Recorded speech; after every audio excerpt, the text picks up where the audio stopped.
Hello and welcome to Reading Matter, your podcast about fiction and nonfiction books. And in the beginning of this season, I keep mainly talking about fiction books, I guess, because I feel like winter time is the time to read something for your soul, not so much for your brains. I mean, you can read both. You definitely should read both. But what comes to my mind first when I think about, okay, what would be a winter read? Which was a challenging question, to be honest. I sometimes even regret asking this myself. But for today, I still have a cool recommendation for you winter seasonal readers. And today, another winter-themed novel I want to talk about is a fantasy novel, again. And actually, it is a beginning of a series that I definitely, I recommend this one, the first book to read in winter. But of course, if you like it and if you haven't read it yet, no one says you can just continue reading the other books into the winter. And I'm talking about Northern Lights, also known as The Golden Compass, which is the first novel of the series His Dark Materials by Philip Pullman. So the first novel was published in 1995 in the UK. And again, we're talking about alternate reality. That already reminds you a little bit of Jonathan Strange and Mr. Norrell, the book I talked about last time. But this time, the reality actually is a little bit more different from ours, and the protagonist of the story is a young girl, which kind of, I think, positions the whole series, His Dark Materials, as young adult novels. His Dark Materials, which was a series that featured 3 books, was published in the period from 1995, I believe, to around 2000s. So that was actually one of the first young adult fantasy novels series that I've read.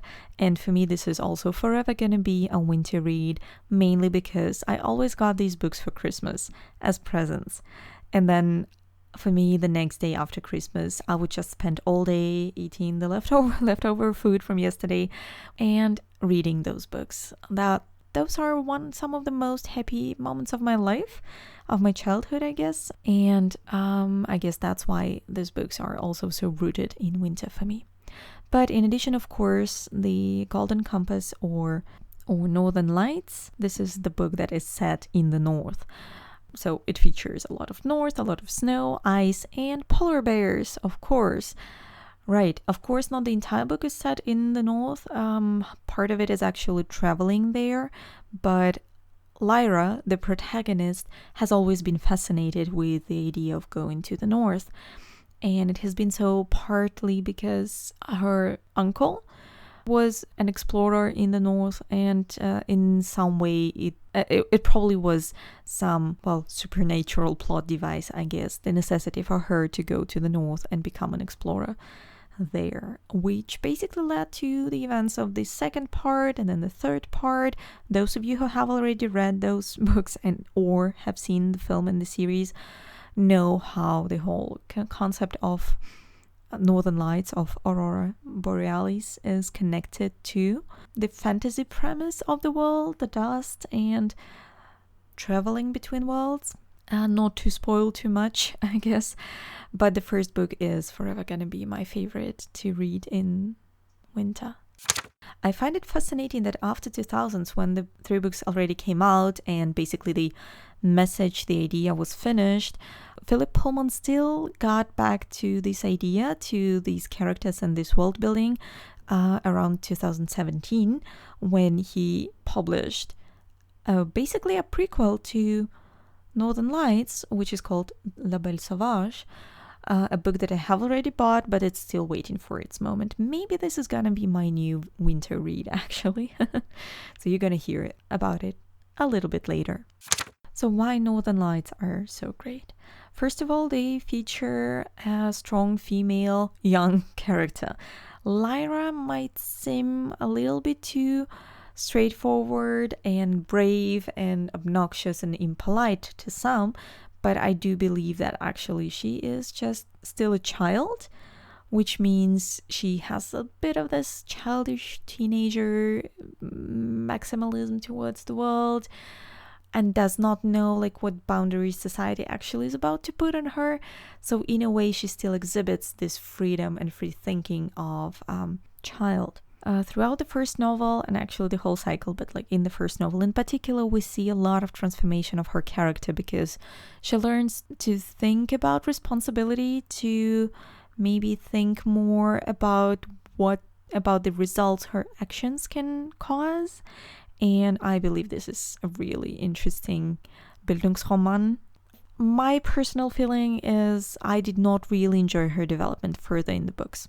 Like the second and the third books proved to be a little bit less good for Lyra as a character because in my eyes, they introduced a lot of other interesting characters and plot twists that basically showed us again nothing what we thought in the first book is what it actually is.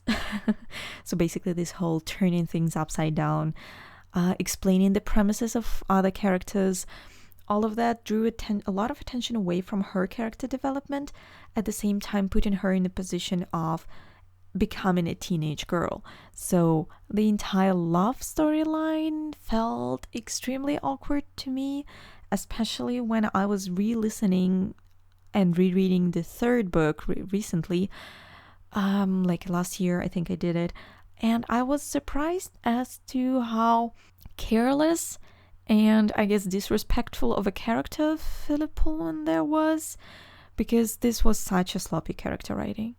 I felt zero connection, and in comparison with my teenage self who loved those books and reading them around Christmas, I just felt very disappointed. I wanted to spend more time with any other character in this book, and there are a lot of not very nice characters with anybody else but Lyra. I feel like being the chosen one, as she's often portrayed in the novels, did not do good for a character, because at some point she basically, when you expect her as such a headstrong character to gain control of the situation, to make the choices, she still ends up being someone who's sidelined and a lot of other people interfering. So I'm not sure if I enjoy the ending of the cycle, but the first book is definitely something everybody should read, especially as young readers. I feel like His Dark Materials is a great series. It's entertaining, it has elements of steampunk, it's adventure pure with teenage protagonists. Of course, when you grow up, you realize that was not what the novel was about. But that does not mean you cannot enjoy it without understanding all the deep-running critique of religion, the church, and religious thinking and institutions that are entangled into this ideology war, or like political wars, I guess. It has some critique to the academia as well, although I still feel like my favorite part in the Northern Lights is the beginning of it, when Lyra still lives in Jordan College, and just the description of the college, the time she spends there, the kind of people that hang out there. I love it. If you don't have time to read a book, although Northern Lights is quite a short and quick-paced novel, and you think you can get the same experience while watching the screen adaptation, I would not recommend that. I am one of the few people who actually found the Golden Compass feature film, like the movie that came out in, if I'm not mistaken, 2007, was not entirely bad.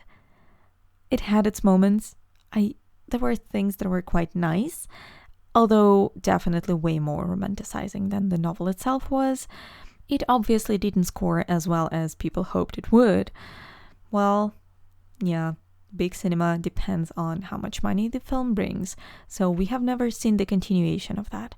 Luckily, last year, 2020, last year, we got to see a TV series adaptation, which I thought had more chances of being successful because the trilogy is just too intense to be adapted into a movie. So I quite enjoyed it. The TV series was not so pink and gold and glossy as the movie was, which I think only did it good. I loved the cast. The cast was great. I liked that we got to see more of Egyptians and basically learn a bit more about those characters themselves and their culture. Not too much more though. I wish there were even more, but we have what we have.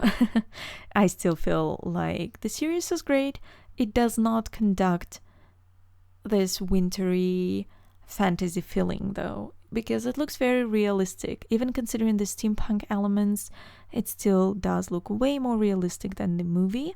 And this realism kind of ruins the wintry magic that you build up throughout the book. It doesn't ruin it per se, it just doesn't bring it around. So I think the second season just came out quite recently, so I believe it deserves to be watched and definitely gives a lot to us to discuss about the character portrayal, about the developments and changes and adaptations. But I would generally recommend read the book first. So make sure to subscribe and like and follow. Let me know in the comments here or on Instagram what you think about it. And I'll see you next time. Bye.